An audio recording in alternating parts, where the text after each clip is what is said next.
दोस्तों नमस्कार। आज है 12 जुलाई सन 2024 शुक्रवार। दोस्तों अजय एस्ट्रो मनी गुरु देश का पहला चैनल 42 कमोडिटीज 5 मार्केट पर अपडेट देने वाला एकमात्र चैनल।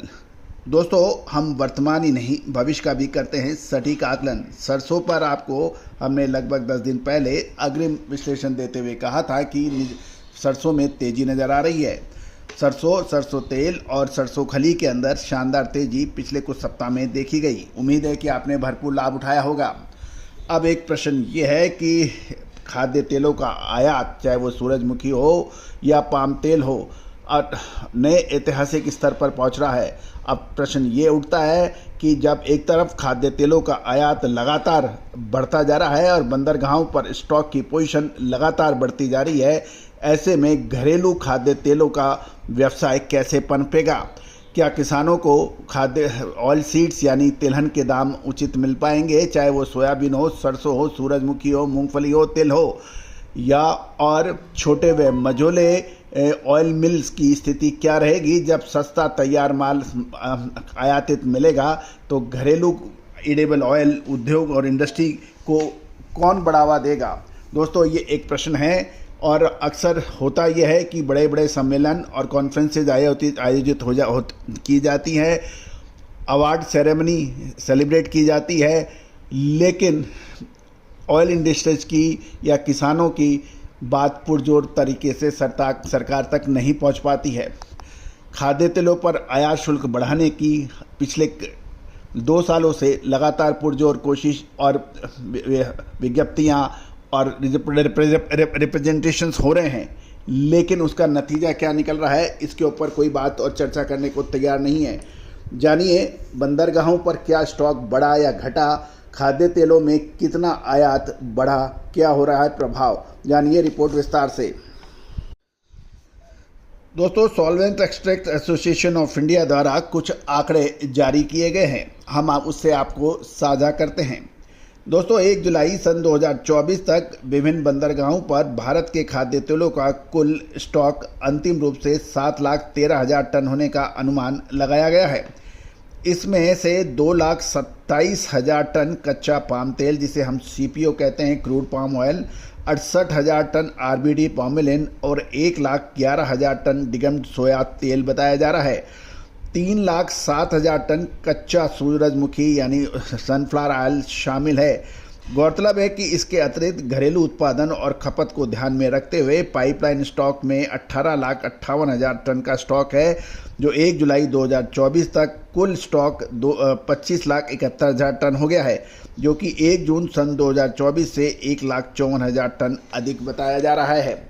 दोस्तों महत्वपूर्ण यह है कि इतना बड़ा स्टॉक जब बंदरगाहों पर मौजूद है तो ऐसे स्थिति में घरेलू ऑयल इंडस्ट्री की क्या स्थिति रहेगी, ये एक विचारणीय प्रश्न है।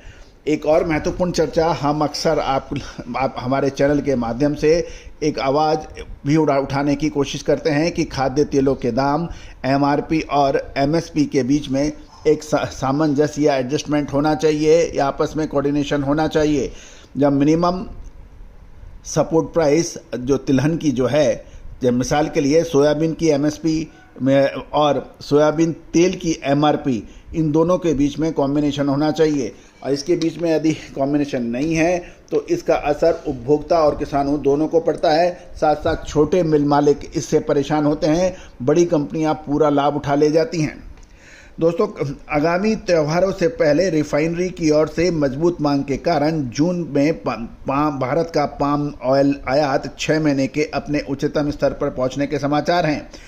इसके साथ ही solvent extract association of India, जिसे SEA कहा जाता है, के अनुसार सूरजमुखी तेल का आयात रिकॉर्ड स्तर पर पहुंच गया है और ये आयात का रुझान जून में पाम तेल का आयात में लगभग 3% की वृद्धि हुई, जो दिसंबर के बाद सबसे अधिक 7,86,134 मैट्रिक टन तक पहुंच गया। इसके विपरीत सोया तेल का आयात घटा है, जो लगभग 15% घटकर जो 75,700 टन रहा है।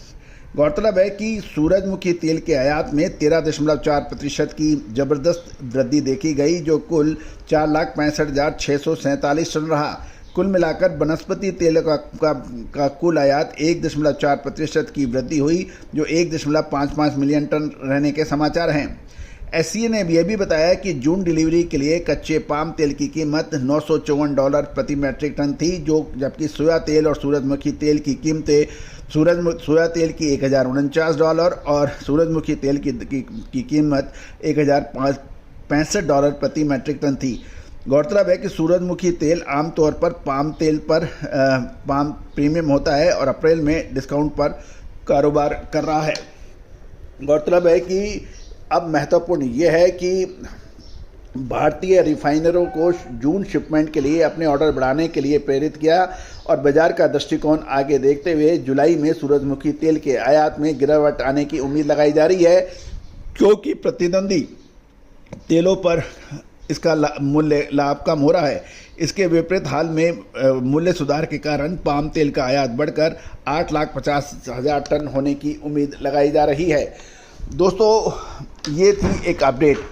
अब जुलाई के अंतिम सप्ताह और अगस्त के फर्स्ट वीक के बीच खाद्य तेलों के अंदर एक महत्वपूर्ण मूव आने की संभावना बन रही है।